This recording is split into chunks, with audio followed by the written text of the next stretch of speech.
지난주에는 요셉의 생애 중 전반부를 공부했습니다. 아버지 야곱의 편애와 요셉의 꿈으로 인해 형들과 갈등이 있었고 그로 인해 마침내 애굽으로 팔려갑니다. 그러나 하나님은 애굽에서 종살이 하는 동안이나 감옥에서도 요셉과 함께 하셨고 그 결과 그가 하는 모든 일은 형통하였습니다.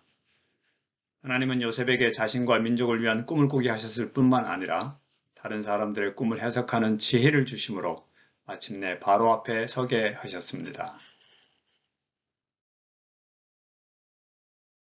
이번 주에는 12과 총리가 된 요셉을 공부합니다. 기억절을 함께 읽겠습니다.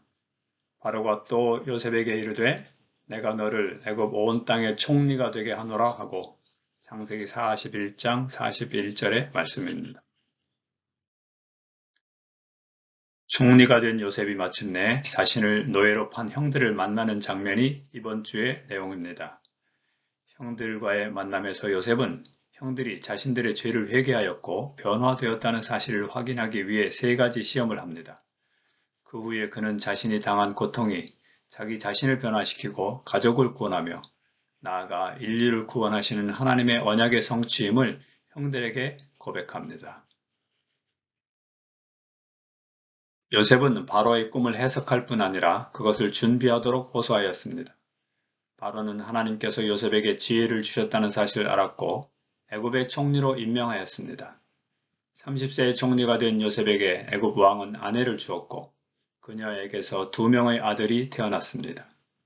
요셉은 있게 하다라는 의미의 므낫세와 2배의 결실을 의미하는 에브라임이라는 이름에 자신이 경험한 하나님의 은혜를 담았습니다.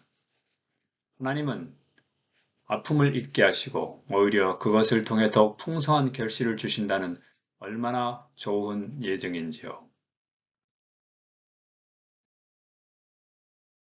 흉년이 오자 야곱은 베냐민을 제외한 아들들을 애굽으로 보냅니다. 마침내 형들을 만난 요셉은 베냐민이 그들과 함께 있지 않은 것을 발견하고 자신과 같은 처지가 되었을까 염려하여 첫 번째 시험을 합니다. 그들을 정탐꾼으로 몰아 베냐민을 데려오도록 한 것입니다. 한편 요셉과 그 형들과의 만남은 2가지 특징이 있는데 첫째는 형들이 요셉에게 존경을 표하는 요셉의 예언적 꿈이 성취된 것이며 둘째는 이 섭리적 만남은 옆에 도표에서 보듯이 과거에 형들이 요셉을 팔았을 때의 상황과 정반대적 개념에서 유사성을 드러냅니다. 형들이 2번째로 곡식을 사러 왔을 때는 베냐민이 함께 했습니다. 베냐민을 만나는 요셉은 쏟아지는 눈물을 참아내며 형들에 대한 2번째 시험을 합니다. 집에서도 특별한 사랑을 받고 있는 베냐민에게 막내임에도 불구하고 이곳에서 또다시 5배의 음식을 주며 그를 특별하게 대우했습니다. 엘렌 와이트이 언급한 것처럼 요셉은 그들이 자기에게 했던 것처럼 시기와 질투를 그 어린 막내 아우에게도 나타내는지를 알아보고자 하였습니다. 그러나 이제 형들은 변화되어 있었습니다. 그들은 자신들의 형제가 받는 특별한 사랑을 함께 기뻐하며 함께 즐거워하였습니다.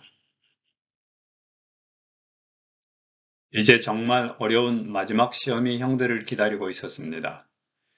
귀빈으로서 요셉의 잔에 손을 댈 수 있었던 베냐민을 귀한 물건을 훔친 도둑으로 현장에서 체포하여 요셉이 그렇게 되었듯이 평생을 노예로 살게 하는 것입니다. 형들이 옛날 요셉을 노예로 버렸던 것처럼 이제 베냐민도 노예로 살도록 버려둘까요? 형제를 대표해서 유다는 자신의 죄를 인정하고 20년 전 요셉이 죽었다는 소식을 들었을 때 아버지의 고통을 기억했습니다.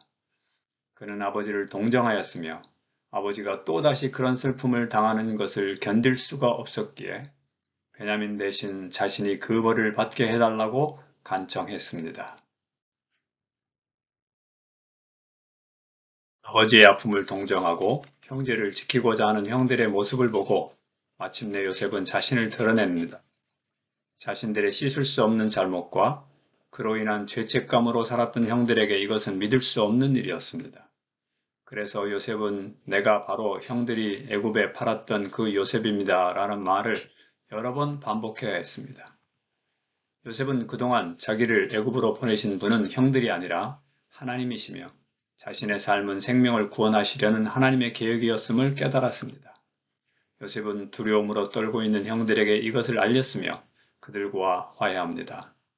이후에 요셉이 보낸 여러 물품과 아들들의 이야기를 들은 야곱과 그의 온 가족이 애굽하게 됩니다.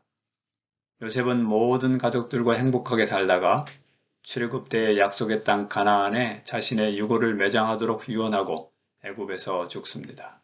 그리고 이것으로 창세기의 이야기는 끝이 납니다. 엘렌 화이트는 하나님은 사건들을 다스리셨고 이집트 사람들은 하나님이 어떤 분이라는 것을 배웠습니다. 라고 말합니다. 그렇습니다. 요셉의 모든 사건들을 다스리셨던 하나님은 오늘 나의 고통, 슬픔, 고난, 질병, 죽음도 다스리십니다. 그리고 그 모든 것을 통해 나를 구원하시는 변함없는 언약을 반드시 성취시키십니다. 오늘도 나 자신의 실수와 주변 상황을 응시하지 말고 나에게 주신 하나님의 약속의 시선을 고정시켜서 늘 은혜의 기쁨을 맛보시기를 기도합니다. 감사합니다.